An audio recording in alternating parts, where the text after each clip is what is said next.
Updates at pinakahuling mga usapin sa mundo ng palakasan. Atin ang pakinggan dito sa Ang Pilipinas Ngayon.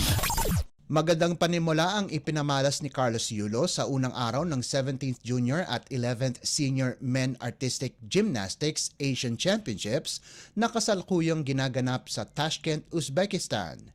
Pagkatapos gawin ang 6 na aparato na floor exercise, pommel horse, still rings, vault, parallel bars at horizontal bar, nangunguna si Yulo sa men's all-around na mayroong 84.931 points. Kabilang si Yulo sa Subdivision 2 at nag-aantay na lamang sa resulta sa Subdivision 3 para malaman kung number 1 pa rin ang kanyang standing. Nasa ikalawang pwesto naman si Milad Karimi ng Kazakhstan na mayroong 84.632 points at nasa ikatlo si Dehang Yin ng China na may 82.063 points. Noong 2023 edition ng torneo sa Singapore, dinomina ni Yulo ang floor exercise, vault at parallel bars. Nakuha niya ang silver medal sa all-around at bronze medal sa horizontal bar. Sa Doha naman noong 2022, ganun din ang nangyari kung saan nakuha niya ang gintong medalya sa 3 kaparehong aparato at silver sa all-around. Bukod kay Yulo, kasama din sa Team Philippines sina Team Captain Justin Ace De Leon, Miguel Besana, John Ivan Cruz at John Romeo Santillan. Ang nakababatang kapatid ni Carlos na si Eldrew Yulo ay sasalang sa Sabado sa Junior Division Qualifiers. Updates at pinakahuling mga usapin sa mundo ng palakasan. Atin ang pakinggan dito sa Ang Pilipinas Ngayon. Mamanduhan muli ni Coach Charles Chu ang Strong Group Athletics o SGA nakakatawan sa Pilipinas sa 43rd William Jones Cup na nakatakda mula Hulyo 13 hanggang 21 na gaganapin sa Taipei, Taiwan. Sinabi ng SGA na nakatanggap sila ng basbas mula sa Samahang Basketball ng Pilipinas o SBP para irepresenta ang bansa sa prestiyosong international tournament kung saan ang Pilipinas ay ikalawa sa may pinakamaraming gintong medalya sa likuran lamang ng Estados Unidos.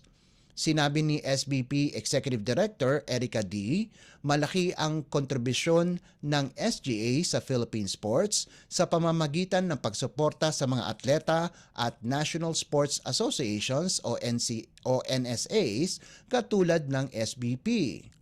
Kamakailan lamang ay nakopo ng SGA ang silver medal sa Dubai International Basketball Championship kung saan si Chu din ang nagmando ng koponan kasama ang mga players na sina Dwight Howard, Andre Bloch, Kevin Kiambao at Justin Baltasar.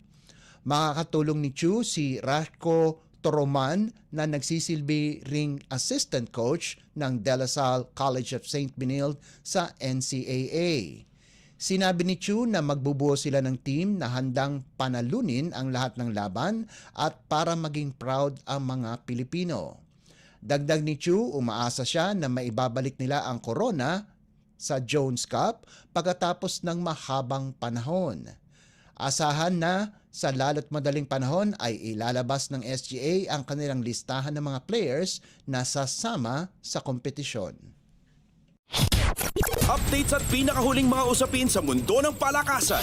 Atin ang pakinggan dito sa Ang Pilipinas Ngayon. Magsisilbing host ng kauna-unahang edisyon ng FIFA Futsal Women's World Cup ang Pilipinas itong darating na 2025. Inanunsyo ito mismo ng FIFA nitong Miyerkules. Ang panibagong kaganapan ay kabilang sa 2026 to 2029 match calendar ng FIFA na layuning palakasin ang larong ito para sa mga babae. Sa isang pahayag, sinabi ni FIFA President Gianni Infantino na nagkaroon sila ng amyenda sa kanilang regulasyon na palakasin ang presensya ng women's football sa buong mundo, partikular na ang mga lugar na hindi gaano kilala ang futsal. Ayon sa FIFA, may kabuang 16 na koponan ang kasali sa torneo kung saan 3 ay magmumula sa Asian Football Confederation at isa mula sa host country.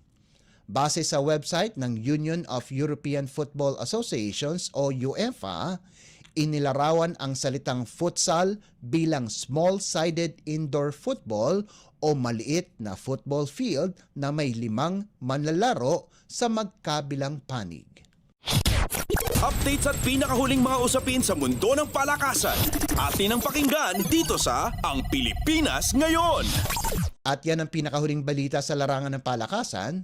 Para sa Radyo Pilipinas World Service, ito po si Leo Magpayo. Magandang araw. Updates at pinakahuling mga usapin sa mundo ng palakasan. Atin ang pakinggan dito sa Ang Pilipinas Ngayon.